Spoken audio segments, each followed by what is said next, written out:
ناظرین، اس روئے زمین پر بسنے والا شاید ہی کوئی ایسا مسلمان ہو جو حجر اسود کی فضیلت اور اہمیت سے واقف نہ ہو، اور ہر مسلمان کی دلی آرزو ہوتی ہے کہ وہ زندگی میں ایک بار حجر اسود کا بوسہ ضرور لے۔ حجر اسود کیا ہے اور تاریخ میں اس کے ساتھ کیا کیا حادثات پیش آئے، آئیے ان کا تذکرہ کرتے ہیں۔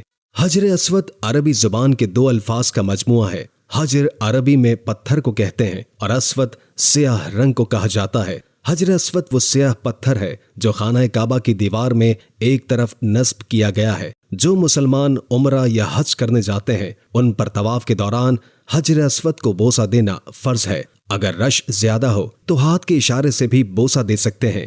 نبی کریم صلی اللہ علیہ وآلہ وسلم نے فرمایا، بے شک حجر اسود اور مقام ابراہیم جنت کے یاقوتوں میں سے ایک یاقوت ہیں۔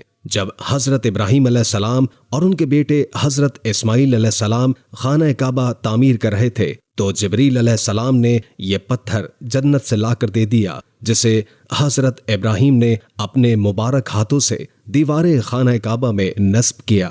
اس کے بعد جب حضرت محمد صلی اللہ علیہ وآلہ وسلم کے دور میں سیلاب سے خانہ کعبہ کی دیوار کو نقصان پہنچا تو قریش کے لوگوں نے دوبارہ تعمیر کعبہ کی، لیکن جب حجر اسود کو نصب کرنے کی باری آئی تو لوگوں میں جھگڑا ہو گیا۔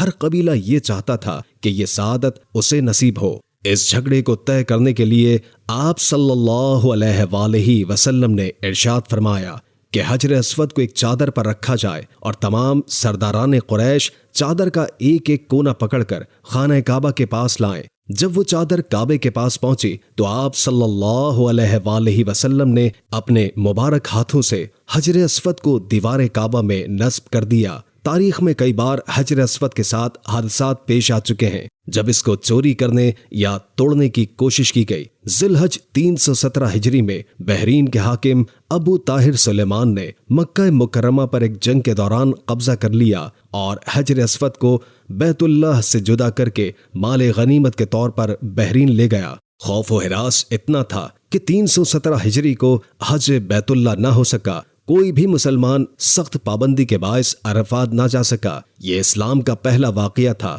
کہ حج سے بیت اللہ موقوف ہو گیا۔ پھر 22 سال کے بعد جب مسلمان طاقت میں آئے تو بنو عباس کے خلیفہ نے ایک بڑے عالم دین کو وفد کے ساتھ بحرین بھیجا تاکہ وہ 30,000 دینار دے کر حجر اسود کو واپس لے آئیں۔ جب عالم دین محدث عبداللہ بحرین پہنچے تو بحرین کے حاکم نے ایک شاندار تقریب کا اہتمام کیا اور ایک خوشبودار غلاف میں لپٹا پتھر پیش کیا اور کہا، یہ حجر اسود ہے، اسے لے جائیں۔ محدث عبداللہ نے فرمایا کہ نہیں، بلکہ حجر اسود میں 2 نشانیاں ہیں۔ ایک تو یہ کہ یہ ڈوبتا نہیں ہے، دوسرا یہ کہ یہ پتھر آگ سے بھی گرم نہیں ہوتا۔ اس کے بعد پیش کیے گئے پتھر کو پانی میں ڈالا گیا تو وہ ڈوب گیا، آگ میں ڈالا گیا تو پھٹ گیا۔ دوسرا پیش کیا تو اس کے ساتھ بھی یہی ہوا۔